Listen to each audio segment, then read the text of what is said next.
नाम लिए ते, धावत धेनु पन्हाई लवाई ज्यों, बालक बोलनि कान किए ते, आपन बूझ कहि तुलसी, कहिबे कि न बावरी बात बिए ते, पैज परई प्रहलाद हूँ को, प्रगटे प्रभु पाहन ते न हिए ते।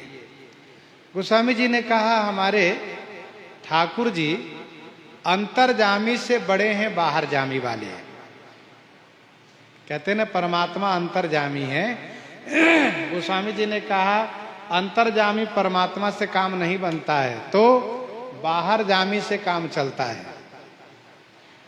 जब वक्त पड़ा तो भगवान प्रहलाद जी के हृदय से नहीं निकले, तो बाहर खंभे से निकल कर आ गए। इसका मतलब सबसे बड़े हैं बाहर जामी, अंतर जामी उते बड़ बाहर जामी है। तो प्रस्तुत प्रसंग का विषय है नवधा भक्ति के 9 आचार्य, श्रवणम, कीर्तनम, विष्णु स्मरणम। ये विष्णु स्मरणम में श्री प्रहलाद जी की कथा है। अर्चनम, वंदनम। अब वंदनम में नाम लिया जा रहा है किनका? तो श्री अक्रूर जी का।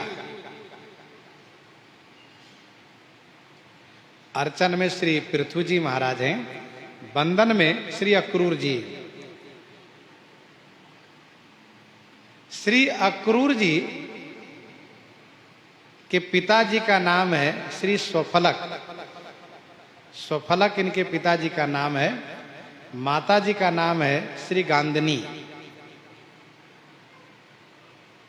भगवान श्री कृष्ण के रिश्ते में चाचा लगते हैं, श्री वसुदेव जी के भाई हैं। जब कंस को यह निश्चय हो गया कि मेरा शत्रु मथुरा के कारागार में जन्म लेकर के नंदगांव में पहुंच चुका है और वहां श्री कृष्ण के नाम से प्रसिद्ध हुआ है, ये देवकी नंदन ही है। ये सारा करामात योग माया का है। और बलराम जी भी इन्हीं के हैं। ये सब योग माया द्वारा सब हुआ खेल। और ये सब निश्चय कब हुआ? देवर्षि नारद जी के कहने पर। देवर्षि नारद जी के कहने पर कंस को निश्चय हो गया। तब कंस ने श्री कृष्ण भगवान को और श्री बलराम जी को मारने के लिए विभिन्न उपाय प्रारंभ किया,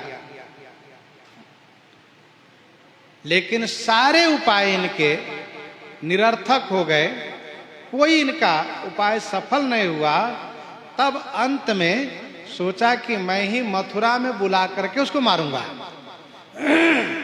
और उसके लिए उसने होशियारी किया, धनुष यज्ञ का आयोजन करवाया, जो विष्णु पुराण में विस्तार से वर्णित है। धनुष यज्ञ के आयोजन करा करके और श्री अक्रूर जी से कहा आप जाइए और श्री कृष्ण बलराम को धनुष यज्ञ देखने के लिए लेकर आइए। श्री अक्रूर जी इस बात को जान चुके हैं कि श्री कृष्ण सर्वेश्वर हैं, जगदीश्वर हैं, वे भगवान हैं। तो उनके मन में श्री कृष्ण के दर्शन की लालसा हमेशा होती रही, लेकिन नहीं जा पाते थे। वैसे कंस के अत्याचार के कारण बहुत ऐसे यदुवंशी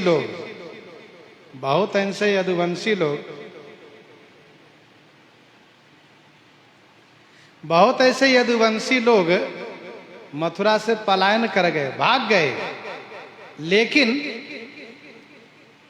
अक्रूर जी ने सोचा कि नहीं, मैं नहीं जाऊंगा, मैं यहीं बना रहूंगा, मथुरा में तो एक न एक दिन दर्शन में अवश्य करूंगा। बीच बीच में बहुत बार इनके मन में लालसा होती थी, चलो दर्शन कर आता हूं, बहुत दूरी भी नहीं है, लेकिन फिर भी नहीं जाते थे, क्योंकि रिश्ते में श्री कृष्ण के चाचा लग रहे हैं, श्री वसुदेव जी के भाई हैं। अब हुआ यह कि जब कंस ने उनको लाने के लिए अक्रूर जी से कहा, तो अक्रूर जी मन में आनंदित तो हुए, लेकिन साथ साथ दुखी भी हो गए। कंस बड़ा दुष्ट है, ये श्री कृष्ण को मारने के लिए बुलवाना चाहता है, पर सोचते चलो इसी बहाने से ही सही, मैं श्री कृष्ण का दर्शन करूंगा, ये मेरा भाग्य उदय होगा, मैं चलता हूं। बंधन भक्ति के आचार्य हैं श्री अक्रूर जी। इनके हृदय में श्री कृष्ण के चरण में बंधन करने की बड़ी अभिलाषा है कि मैं बंधन करूं, प्रणाम करूं, ये अभिलाषा है उनके मन में।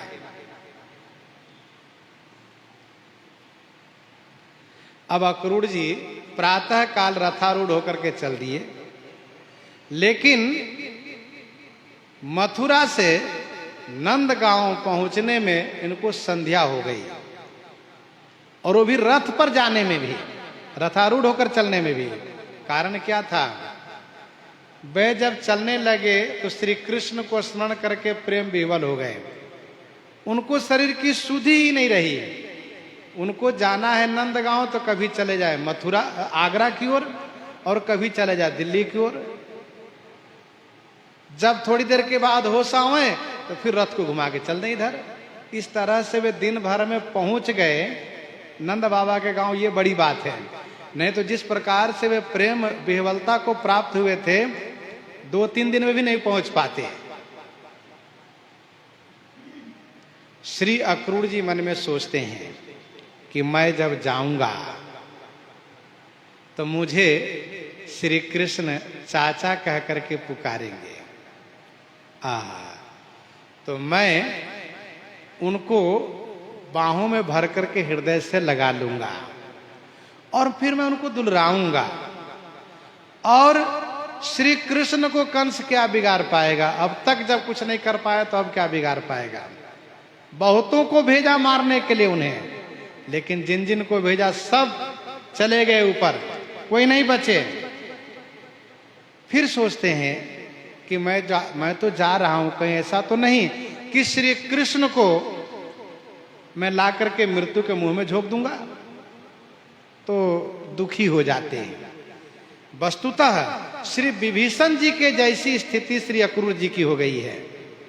महान प्रेमी श्री अक्रूर जी चले अक्रूर मधुपुरी ते बिसुरी नैन, चली जल धारा कब देखो छवि पूर को, चले अक्रूर। कहाँ? मधुपुरी से, मथुरा से नंदगांव की ओर। बिसुरी माने चिंतित हो गए, चिंता कर रहे हैं। नैन चली जल धारा, नेत्रों से प्रेमाश्रु की धारा बह चली। कब देखो छवि पूर को, मैं उन आनंद कंद सच्चिदानंद घन श्री कृष्ण चंद्र को कब दर्शन करूंगा। फिर मन में सोचने लगे कहीं ऐसा न हो कि श्री कृष्ण यह कह दे कि चाचा आप यह जानबूझ करके मुझे मृत्यु के सामने लेकर चलना चाह रहे हैं, मैं नहीं जाऊंगा आपके साथ, तो फिर मैं क्या कहूंगा। तब श्री अक्रूर जी को सगुन होने लगता है। सगुन जब होता है तब सोचते हैं नहीं नहीं, सगुन ये कह रहा है कि मैं श्री कृष्ण से मिलूंगा, श्री कृष्ण को मैं प्रणाम करूंगा, उनके चरण रज को मैं अपने सिर पर रखूंगा, और फिर उनको लेकर के यहां आऊंगा। और कंस के आतंक से मथुरा को मुक्त कराऊंगा। ये भी बात मन में आ जा रही है। सगुन मनावे एक देखी बोई भावे, सगुन मनावे एक देख बोई भावे, देह सुधि बिसरावे।